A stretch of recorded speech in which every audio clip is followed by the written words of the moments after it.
Hello everyone, welcome to SK Bangla. বন্ধুরা, SIR কিন্তু West বেঙ্গলে শুরু হয়ে গেছে। তো এই এসআইআর এর ফর্ম তোমরা ফিল আপ করবে কিভাবে? তো চলো আজকে দেখে নিই তোমাদের যে এসআইআর এর ফর্ম তোমরা কিভাবে ফিল আপ করবে। আশা করা যায় সবার বাড়ি বাড়ি অলরেডি এসআইআর এর যে ফর্মটি এসেছে, এনুমারেশন ফর্ম, সেটা কিন্তু পৌঁছে গেছে। তো যাদের পৌঁছায়নি তাদের পৌঁছাবে। বিএলওরা অবশ্যই ধীরে ধীরে খুব কেয়ারফুলি দিচ্ছেন এনুমারেশন ফর্ম। তো চলো আমরা দেখে নিই তোমাদের ফর্মটি আসবে কিভাবে এবং তোমরা কিভাবে ফিল আপ করবে। তো এরকম তোমাদের একটা ফর্ম আসবে। ফর্মটি আসার পর তোমাদের এখানে বিএলওর যে নাম এবং কন্ট্যাক্ট নাম্বার রয়েছে সেটা কিন্তু এখানে লেখা থাকবে। তোমাদের যে কোনো প্রয়োজন পরে বিএলওর দরকার পড়ে, ফর্ম ফিল আপের জন্য কোনো কিছু জানার বিষয় থাকে, তাহলে তোমরা অবশ্যই সেটা কন্ট্যাক্ট করে নেবে। তো তারপর থাকবে তোমাদের এখানে নির্বাচকের নাম থাকবে যার নামে এই ইনুমারেশন ফর্মটি আসবে। এরকম কিন্তু দুটি ফর্ম আসবে। একটা তোমাদের কাছ থেকে বিএলওরা কালেক্ট করে নেবে ফর্মটি ফিল আপ করার পর, আরেকটা তোমাদের কিন্তু রিসিপ্ট তোমাদের কাছে থেকে যাবে। তারপর হচ্ছে নির্বাচকের নাম, তারপর হচ্ছে এপিক নাম্বার এখানে তোমাদের দেওয়া থাকবে। এখানে তোমাদের ঠিকানা ফুলফিল দেওয়া থাকবে। তারপর থাকবে এখানে ক্রমিক সংখ্যা, তারপর অংশ নম্বর ও নাম তোমাদের এখানে থাকবে। তারপরে বিধানসভার নাম তোমাদের এখানে অথবা রাজ্যের নাম তারপরে থাকবে। এখানে তোমাদের একটা QR code, printed QR code আসবে। এখানে কিন্তু আমি যদিও ব্ল্যাক করে দিয়েছি, তো এখানে একটা কিউআর কোড তোমাদের আসবে। আর তোমাদের যে ভোটার লিস্টে যে ছবিটি রয়েছে বর্তমান, তো সেই ছবিটি এখানে কিন্তু প্রিন্টেড হয়ে আসবে, অলরেডি প্রিন্টেড হয়ে। তো তোমাদের করতে হবে কি, এই জায়গাটার মধ্যে কিন্তু তোমাদের বর্তমানে তোলা একটি ছবি, বর্তমানে রিসেন্ট তোলা একটি পাসপোর্ট মাপের ছবি এখানে কিন্তু তোমাদেরকে পেস্ট করে দিতে হবে। এটা কিন্তু তোমাদের রিসেন্ট একদম বর্তমানে তোলা ছবি একটা পেস্ট করতে হবে। পেস্ট করার পর তোমাদের যে ফর্ম ফিল আপটি করে নিতে হবে এখানে জন্ম তারিখ। তো জন্ম তারিখটা তোমরা অবশ্যই লিখবে। তোমাদের এখানে ফিল আপ করতে হবে বর্তমান অনুযায়ী যার নামে এই এনুমারেশন ফর্মটি এসছে, তো তার এখানে কিন্তু জন্ম তারিখটি এখানে ফিল আপ করে দিতে হবে। প্রথমে তারিখ, তারপর মাস, তারপরে বছর, এখানে কিন্তু তোমাদের বলে দেওয়া হয়েছে। তারপর তার আধার নাম্বার এখানে ফিল আপ করে দিতে হবে। করার পর মোবাইল নম্বর এই ঘরে তোমাদের কিন্তু ফিল আপ করে দিতে হবে। তারপর যে পিতা বা অভিভাবকের নাম এই ঘরে তোমাদের ফিল আপ করে দিতে হবে। পিতা বা অভিভাবকের এপিক নাম্বার, ভোটার কার্ডের নাম্বার, যদি বাবার যদি ভোটার কার্ডের নাম্বার এপিক নাম্বার যেটা উপরে রয়েছে ভোটার কার্ডের উপরে দেখবা NGW অথবা MH6 অথবা কারো WB03 দিয়ে থাকতে পারে, যে নাম্বারটি রয়েছে সেটা কিন্তু তোমরা এখানে ফিল আপ করে দিবে। ফিল আপ করে দেওয়ার পর যদি থাকে আর কি, আর যদি না থাকে তাহলে দেওয়ার দরকার নেই। আর মায়ের নাম এখানে তোমরা এখানে ফিল আপ করে দিবে। মায়ের এপিক নাম্বার যদি থাকে তাহলে মায়ের এপিক নাম্বার এখানে তোমরা ফিল আপ করে দিবে, যদি না থাকে তাহলে দেওয়ার দরকার নেই। পিতা অথবা স্বামী স্ত্রীর নাম যদি থাকে তাহলে এখানে দিবে, যদি বিবাহিত হয়ে থাকেন, অথবা যদি নাই তাহলে সিঙ্গেলদের তাদের দরকার নেই। আর স্বামী স্ত্রীর এপিক নং যদি থাকে, যদি স্বামী বা স্ত্রীর ভোটার কার্ড বিবাহ যদি করে থাকে, ওনার যদি ভোটার কার্ড থেকে থাকে তাহলে এখানে দিয়ে দিবি। আর যদি না থাকে তাহলে এখানে দেওয়ার দরকার নেই, এই ঘরে কোনো কিছু পূরণ করার দরকার নেই। তারপর চলে যাই নিচে। তো এখানে নিচে বলছে এই যে যার নামে এই ইনুমারেশন ফর্মটি এসছে তার যদি 2002 সালে নিজের নাম থেকে থাকে 2002 সালের লিস্টে, তাহলে তোমরা এই ঘরে ফর্ম ফিল আপ করবে এই ফর্মটি।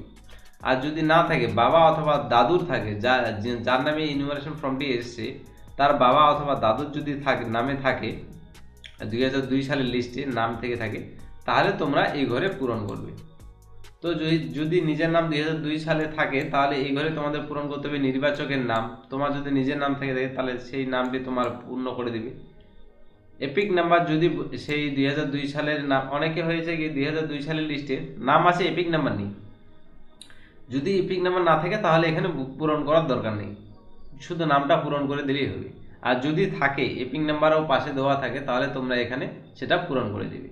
দেওয়ার পর তারপরে এখানে আত্মীয়ের নাম, তারপর হচ্ছে সম্পর্ক, কি সম্পর্ক রয়েছে সেটা এখানে ফিল আপ করে দিবে। তারপর হচ্ছে জেলা, যদি নিজের থাকে তাহলে নিজের বলে দিলেই হয়ে যাবে। তারপর জেলা, তারপর রাজ্যের নাম, তারপর বিধানসভার ক্ষেত্রের নম্বর, তারপর হচ্ছে অংশ নম্বর, তারপর হচ্ছে ক্রমিক সংখ্যা। তো এই বিধানসভা ক্ষেত্রের নম্বর, অংশ নম্বর অথবা ক্রমিক সংখ্যা তোমরা কোথায় পাবে? তো তার জন্য চলে যেতে হবে তোমাদের যে 2002 এর যে লিস্টটি রয়েছে সেই লিস্টটি। এই লিস্টটিতে গেলে তোমরা এখানে দেখতে পারবে, দেখি হ্যাঁ আমরা একটা বের করে রাখলাম জাস্ট।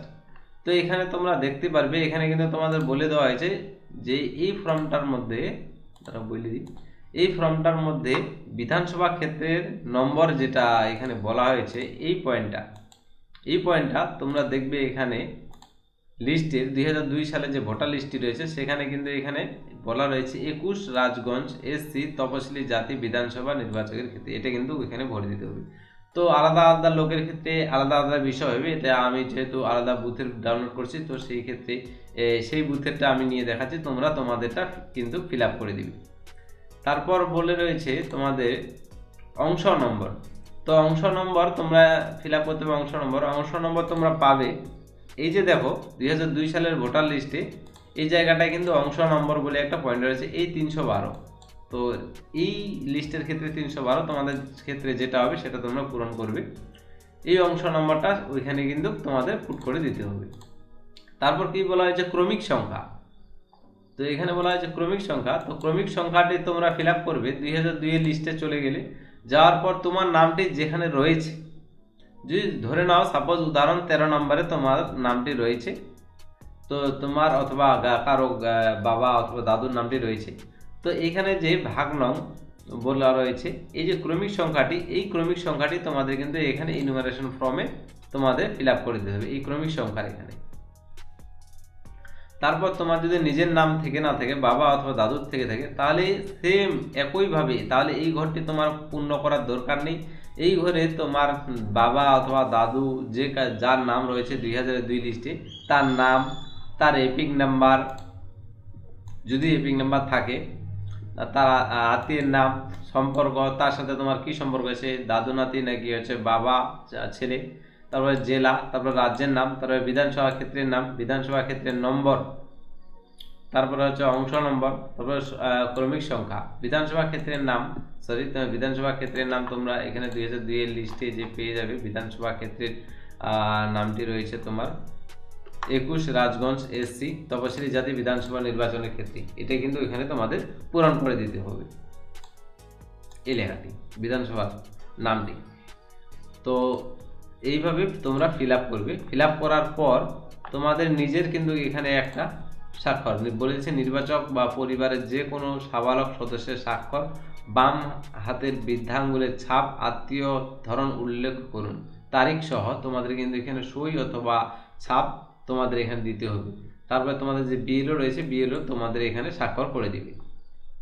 তো এই ছিল আজকে জানানোর, খুব সিম্পল একটি ফর্ম রয়েছে, একদম পরিষ্কার বাংলা রয়েছে, তোমরা বাংলায় ফিল আপ করো, তো তোমার ইচ্ছা যেটা ল্যাঙ্গুয়েজে ফিল আপ করবে। তো এই ছিল আজকে তোমাদের জানানোর। তো চ্যানেলটিতে যদি নতুন দর্শক হয়ে থাকো তাহলে চ্যানেলটিকে অবশ্যই সাবস্ক্রাইব করবে, সাবস্ক্রাইব করে বেল নোটিফিকেশনটি অন করে রাখবে। ধন্যবাদ বন্ধুরা।